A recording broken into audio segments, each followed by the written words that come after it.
आज हम करेंगे चैप्टर 12th के इंट्रोडक्शन यानी बेसिक्स के बारे में बात। ये चैप्टर काफ़ी ज़्यादा इजी होने वाला है। इस चैप्टर को करने के लिए आपको बस इसके कुछ बेसिक्स और फॉर्मूले मालूम होने चाहिए। तो चलिए स्टार्ट करते हैं। इस चैप्टर का नाम है एक्सपोनेंट्स एंड पावर। तो सबसे पहली बात, यहाँ ए एज अ वेरिएबल रहता है, यानी वेरिएबल के फॉर्म में रहता है। और दूसरी बात कि अगर कोई भी नंबर कुछ इस तरीके से है तो यहाँ पर ये जो नंबर ऊपर रहता है इसे हम कहते हैं पावर या एक्सपोनेंट, और जो नंबर ये नीचे रहता है इसे कहा जाता है बेस। तो चलिए फॉर्मूले की ओर चलते हैं, हम इसके फॉर्मूलेज के बारे में बात करते हैं। तो सबसे पहला फॉर्मूला कहता है कि अगर a की पावर 0 है यानी आंसर 1 ही आएगा। एग्ज़ाम्पल अगर हम लें, जैसे 2 की पावर 0 यानी 1, 8 की पावर 0 यानी 1।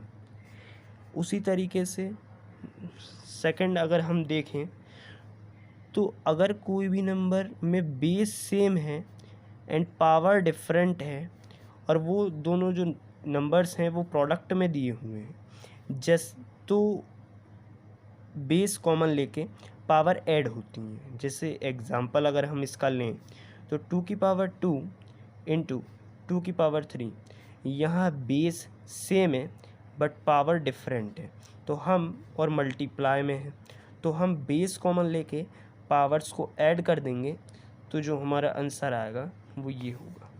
इसी तरीके से अगर हम नेक्स्ट रूल की बात करें तो a की power m divided by a की पावर n, इस कंडीशन में जब बेस सेम हो और पावर डिफरेंट हो और बीच में डिवाइड हो तो हम बेस कॉमन लेके पावर्स को माइनस कर देते। अगर एग्ज़ाम्पल हम लें तो 2 की पावर 2 डिवाइडेड बाय 2 की पावर -3, यहाँ पे 2 कॉमन लेके हमने इस पावर को यहाँ लिखा, उसके बाद माइनस का 3। जब हम इसे सॉल्व करेंगे तो इसका आंसर आएगा 2 की पावर 5। इसी तरीके से नेक्स्ट फॉर्मूले को अगर हम देखें तो जब बेस डिफरेंट है और पावर सेम है तो हम बेस को वैसा का वैसा लिख के और पावर कॉमन कर लेते हैं। जैसे अगर हम बात करें 2 की पावर 2 इंटू 3 की पावर 2, तो यहाँ हम 2 इंटू 3 की पावर 2 ले लेंगे। अगर हम अगले रूल की बात करें तो ये रूल है a की पावर m की पावर n, तो यहाँ पर हम a की पावर m इंटू n कर देते हैं। फॉर एग्ज़ाम्पल अगर हम यहाँ एग्ज़ाम्पल लें तो 2 की पावर 2 ब्रैकेट 3, तो इस दोनों पावर्स का हम मल्टीप्लाई कर लेंगे और जो हमारा आंसर आएगा वो ये रहेगा।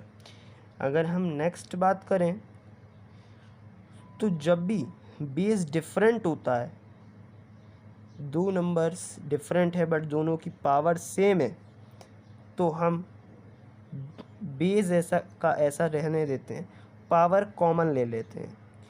जैसे यहाँ अगर हम एग्ज़ाम्पल की बात करें तो 2 की पावर 3 अपॉन 5 की पावर 3, इसे हम कुछ ऐसे भी लिख सकते हैं, पावर कॉमन लेके 2 अपॉन 5 की पावर 3। तो आज हमने कुछ बेसिक्स देखे, एक बार इनका क्विक रिवीजन कर लेते हैं जिससे हमें कोई दिक्कत ना हो। यहाँ हमेशा a या कोई भी वेरिएबल रहेगा एज अ एग्ज़ाम्पल। जो ऊपर नंबर रहता है उसे पावर या एक्सपोनेंट कहा जाता है, जो नीचे नंबर रहता है उसे बेस कहते हैं।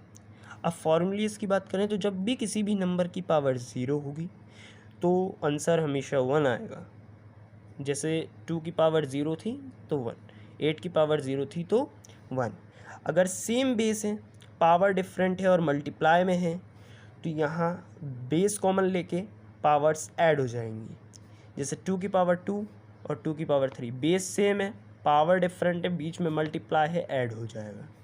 ऐसे ही अगर a की पावर m है और a की पावर m है और डिवाइड में है, यानी सेम बेस है बट पावर डिफरेंट है डिवाइड में, तो हम कॉमन बेस लेके और पावर्स को माइनस कर लेते हैं। जैसे 2 की पावर 2 डिवाइडेड बाई 2 की पावर -3, तो बेस कॉमन लेके हमने पावर माइनस कर ली।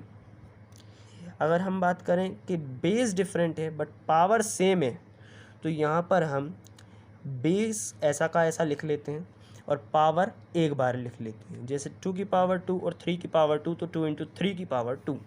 अगर कोई नंबर इस फॉर्म में है कि a की पावर m की पावर n, तो हम इसे कुछ इस तरीके से लिखते हैं। जैसे 2 की पावर 2 की पावर 3, तो यहाँ पर 2 और इन दोनों पावर्स का मल्टीप्लाई हो जाएगा और जब बेस डिफरेंट है बट पावर कॉमन है, तो हम यहाँ बेस ऐसा का ऐसा रहने देते हैं और पावर कॉमन ले लेते हैं। जैसे 2/5 की पावर 3 कॉमन है दोनों की, तो यहाँ हमने 2/5 की पावर 3 ले लिया। लास्ट फॉर्मूला होता है हमारा a की पावर -m है, तो हम इसका रेसिप्रोकल कर लेते हैं ताकि पावर पॉजिटिव में हो जाए, क्योंकि पावर कभी भी नेगेटिव में एग्जिस्ट नहीं करती है। तो एग्जांपल अगर हम लें कि 1/2 की पावर -3, तो हम इसका रेसिप्रोकल कर लेंगे, यानी 2/1 की पावर 3। इसे हम कह सकते हैं 2 की पावर 3।